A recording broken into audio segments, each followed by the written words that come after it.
Otep à tous, bien-aimés frères et sœurs. L'Allemagne prépare maintenant un plan de paix. Les Allemands ont compris qu'ils ont dépensé tout ce qu'ils avaient en matière d'argent et d'armes et qu'ils sont essoufflés. L'Allemagne veut maintenant la paix en Ukraine. Les Allemands ont compris qu'ils ne peuvent pas continuer à dépenser de l'argent qu'ils n'ont pas d'ailleurs, ou qu'ils n'ont plus. Ils ne peuvent pas se fier seulement sur les réserves russes qui sont dans leur banque centrale pour dire qu'on peut continuer à faire la guerre et puis on peut continuer à se développer.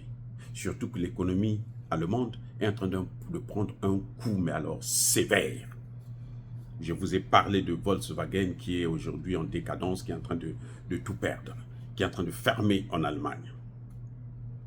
La première économie d'Europe est devenue une puissance moyenne. L'Allemagne, qui était en 5e position parmi les pays les plus riches au monde, a dégringolé. Elle est maintenant parmi les 10. Parce que vous avez maintenant la Chine, suivie des États-Unis, de l'Inde et de la Russie en 4e position. Et vous avez des pays comme l'Indonésie, la Malaisie qui sont en train de monter en puissance dans le domaine économique. Donc l'Allemagne se dit, mais je ne peux pas continuer comme ça, à voir mon économie se détériorer à cause d'une guerre que nous ne pouvons plus tenir parce qu'on n'a même plus d'armes. Le pire, c'est ça, c'est qu'ils n'ont même plus d'armes. L'Allemagne n'a pas les armes. L'Europe n'a pas d'armes. Les Européens avaient promis de donner 1 million d'obus à l'Ukraine. Ils sont à peine à 300 et ils n'arrivent plus. Ce que les Européens fabriquent en un mois, c'est ce que la Russie utilise en une journée. Pour vous donner un peu une idée, comment ils peuvent faire une guerre comme ça. C'est-à-dire que c'est l'arrogance, ils sont seulement l'orgueil qui les pousse à continuer à faire cette guerre. Et l'Allemagne est en train de vouloir sortir de cet orgueil. L'Allemagne veut retrouver l'énergie moins chère parce que c'est l'énergie qui est au cœur de l'industrialisation d'un pays. Tant que vous n'avez pas l'énergie, vous ne pouvez pas vous développer. C'est ça le principe. Et cette énergie ne doit pas vous coûter très cher. L'électricité en Europe, je vous ai déjà dit ça, c'est 58 fois plus cher qu'aux États-Unis.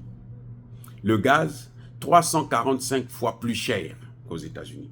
Ça ne peut pas marcher. Donc l'Allemagne demande à Zelensky de négocier. Non pas sur les bases de Zelensky, mais sur les bases de la Russie, puisque c'est la Russie qui a gagné la guerre. C'est-à-dire que l'Allemagne demande à Zelensky d'abandonner les territoires qui sont occupés par la Russie. Les territoires qui font désormais partie de la Russie, puisqu'il y a eu un référendum. Même si eux, ils ne veulent pas accepter ça, parce qu'eux, ils acceptent seulement ce qu'eux, ils font. Même quand ils tuent, eux, ils acceptent ça. Mais quand c'est les autres, ils trouvent que ce n'est pas normal. Ils n'acceptent jamais ce que d'autres gens font, ou ce que les gens font sans eux. Des populations, des peuples se sont prononcés et ont décidé de faire partie de la Russie. C'est pour ça que la guerre est en train de continuer. Et la Russie veut récupérer tout le Donbass. Et sans ça, il n'y aura pas de négociation. C'est ça le problème qui se pose. Maintenant, la Russie pose une autre condition, c'est qu'elle doit désarmer l'Ukraine. Et l'Ukraine ne devrait pas rentrer dans l'OTAN. Parce que si l'Ukraine rentre dans l'OTAN, ça veut dire que l'OTAN a le droit de venir placer ses missiles, ses bases militaires en Ukraine. Et l'OTAN se rapproche de la Russie. Et ça ne peut pas marcher. Donc la Russie ne veut pas de ça. Et pire, c'est ce qui est en train de se passer actuellement à Koursk. La Russie ne peut pas aller négocier quand il y a des Ukrainiens qui occupent encore une partie de Koursk.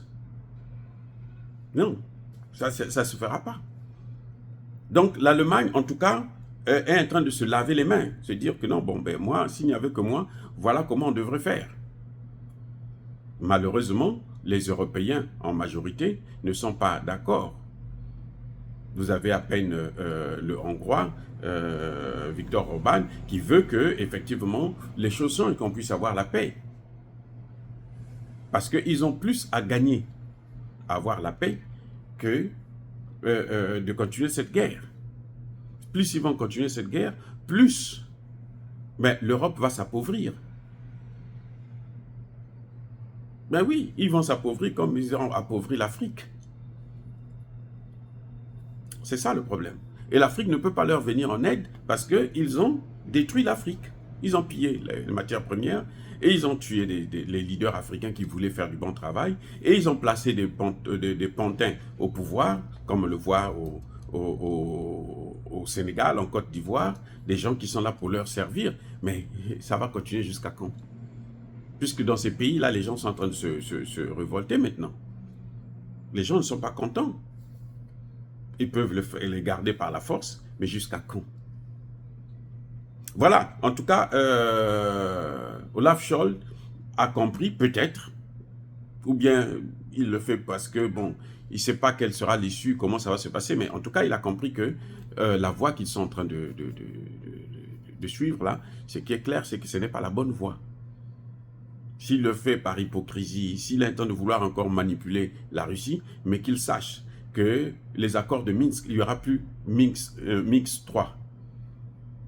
Oui, il n'y aura plus Minsk 3. Non. Parce que les accords de Minsk, ça n'a pas, ça a été, Angela Merkel l'a dit, c'est une Allemande. François Hollande l'a confirmé, que ces accords-là, c'était fait pour faire gagner du temps à l'Ukraine.